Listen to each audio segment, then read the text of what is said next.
Now here we have the, I believe it's the Battle of the Trident. It's Robert Baratheon, who is the king who at the beginning of Game of Thrones, and he's fighting Prince Rhaegar Targaryen, who is Daenerys' brother, and he's also the heir to the throne of the Mad King Aerys, who was shortly after this killed by Jaime Lannister. I got that right? That's right. Okay. This is one of the key scenes in A Song of Ice and Fire that occurs, before the books open. But it sets the stage and everything that follows. Let's see, this is Justin Sweet, right? The painting? Yes. Yes, Justin. Incredible artist, Justin Sweet. He's done some magnificent work for us. We've had several great artists do the Battle of the Trident scene.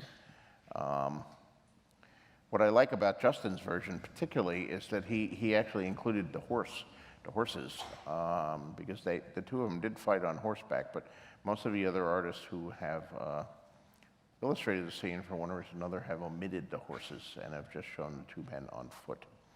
In that sense, they're quite a lot like the TV show, which omits the horses at many opportunities. So where the TV show is short on horses. But we have horses here, and that's good. So the two of them were fighting in the middle of the Trident, the ford of the Trident, and it was a whole turning point where everything that occurs in the books was set up by this fight between two men.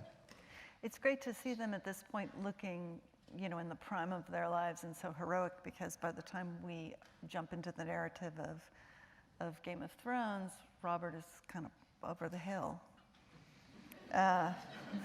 This makes you see why he was, why people thought so highly of him to begin with. Yeah, Robert was like me when I began this.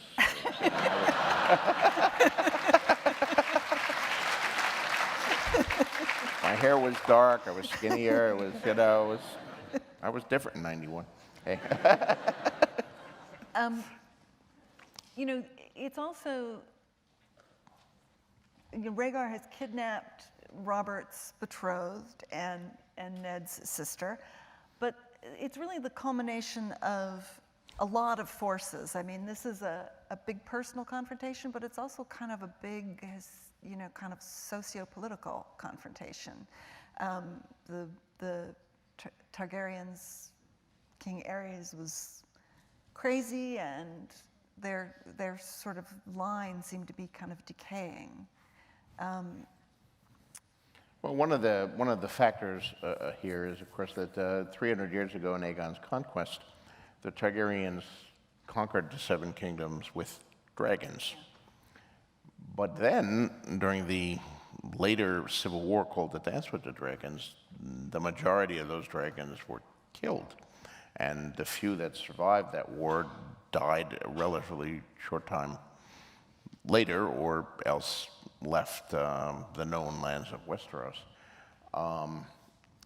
So by that point, the Targaryens were firmly established as the kings and had, the power of tradition and legitimacy behind them. Generations had come up of age with the idea of the Targaryens were the king, and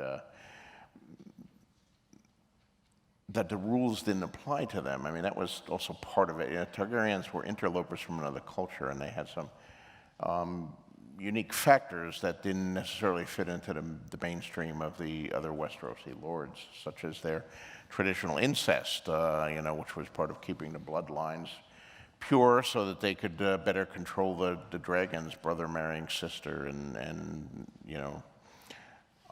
nephews and aunts and so forth, and all of that is detailed in the book, all of the matches and so forth. But by the time this comes around, the Targaryens have not had dragons for a long time, and I guess Robert and some of the other lords are starting to say, we don't really have to be that afraid of these guys.